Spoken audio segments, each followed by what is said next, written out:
केदारनाथ मंदिर, आस्था और अद्भुत निर्माण का संगम। कल्पना कीजिए, हिमालय की गोद में जहां बर्फ से ढके ऊंचे ऊंचे शिखर आसमान छूते हैं और मंदाकिनी नदी कल कल करती हुई बहती है, वहीं स्थित है एक ऐसा धाम जो सिर्फ पत्थर और चूने से नहीं बल्कि सदियों की आस्था और अटूट विश्वास से बना है। यह है केदारनाथ मंदिर, भगवान शिव के उन पवित्र स्थानों में से एक जहां कण कण में दिव्यता महसूस होती है। यह सिर्फ एक मंदिर नहीं बल्कि एक जीवित किंवदंती है जिसने समय की कसौटी पर अपनी अटूटता साबित की है। तो आइए जानते हैं इस पवित्र धाम के बारे में सब कुछ। एक, स्थान और परिवेश। उत्तराखंड के रुद्रप्रयाग जिले में लगभग 3,583 मीटर 11,755 फीट की ऊंचाई पर स्थित केदारनाथ मंदिर गढ़वाल हिमालय की भव्य चोटियों के बीच बसा हुआ है। मंदाकिनी नदी के पास स्थित यह मंदिर केदारनाथ चोटी, केदार डोम और अन्य हिमालयी श्रृंखलाओं के बर्फ से ढके नज़ारों के अद्भुत दृश्य प्रस्तुत करता है। इस क्षेत्र को ऐतिहासिक रूप से केदारखंड के नाम से जाना जाता है। 2, ऐतिहासिक और पौराणिक महत्व। पांडवों की कथा। केदारनाथ से जुड़ी सबसे लोकप्रिय किंवदंती महाभारत के पांडवों के इर्द गिर्द घूमती है। कुरुक्षेत्र युद्ध के बाद उन्होंने अपने रिश्तेदारों की हत्या के पापों का प्रायश्चित करने के लिए भगवान शिव का आशीर्वाद मांगा। भगवान शिव उनसे बचने की कोशिश में एक बैल का रूप धारण कर लिया। जब केदारनाथ में उन्हें घेरा गया तो वे जमीन में समा गए और उनकी पीठ का ऊपरी हिस्सा सतह पर रह गया।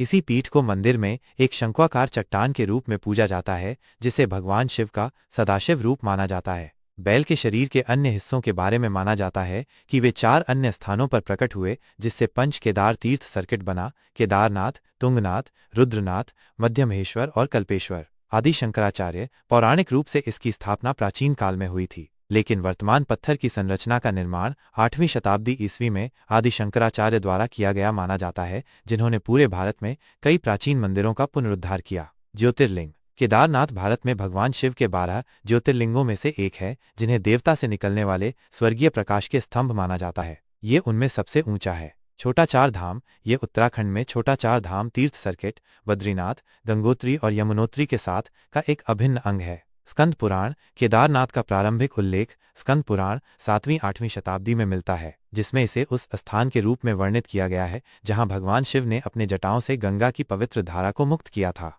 3, वास्तुकला।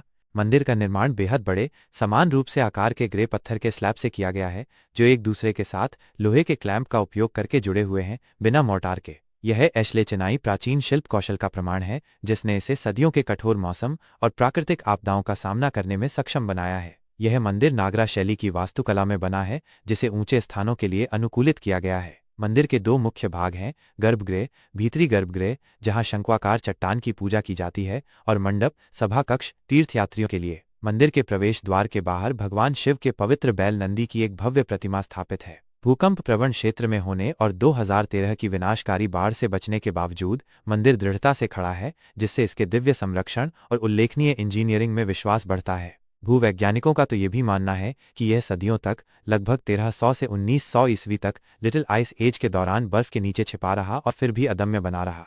4, तीर्थ यात्रा। केदारनाथ यात्रा। खुलने और बंद होने की तिथियां।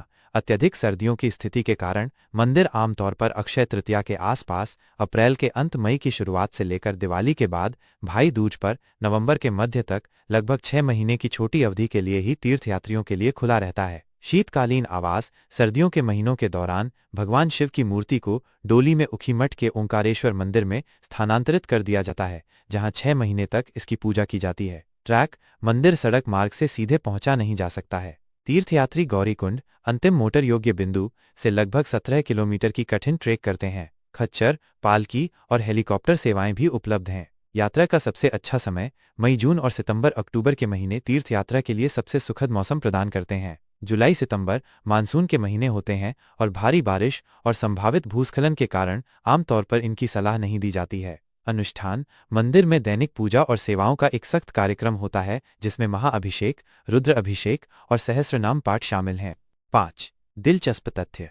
शंक्वाकार चट्टान, जिसे शिवलिंग के रूप में पूजा जाता है, अद्वितीय और अनियमित आकार की है और इसे स्वयंभू माना जाता है। कुछ लोगों का मानना है कि शिवलिंग का आकार धीरे धीरे छोटा हो रहा है। प्राकृतिक आपदाओं के खिलाफ मंदिर का लचीलापन, जिसमें सदियों तक बर्फ के नीचे दबे रहना भी शामिल है, एक चमत्कार है। आदि शंकराचार्य समाधि, जिसे वह स्थान माना जाता है जहां उन्होंने मोक्ष प्राप्त किया था, केदारनाथ मंदिर के ठीक पीछे स्थित है। पास में एक गर्म पानी का झरना भी है। पास की वासुकी ताल एक सुंदर पन्ना जैसी झील है जिसके बारे में माना जाता है कि भगवान विष्णु ने रक्षाबंधन पर इसमें स्नान किया था। केदारनाथ मंदिर सिर्फ एक मंदिर से कहीं अधिक है। यह एक गहरी आध्यात्मिक यात्रा है, प्राचीन इंजीनियरिंग का एक प्रमाण है और विस्मयकारी हिमालय के बीच विश्वास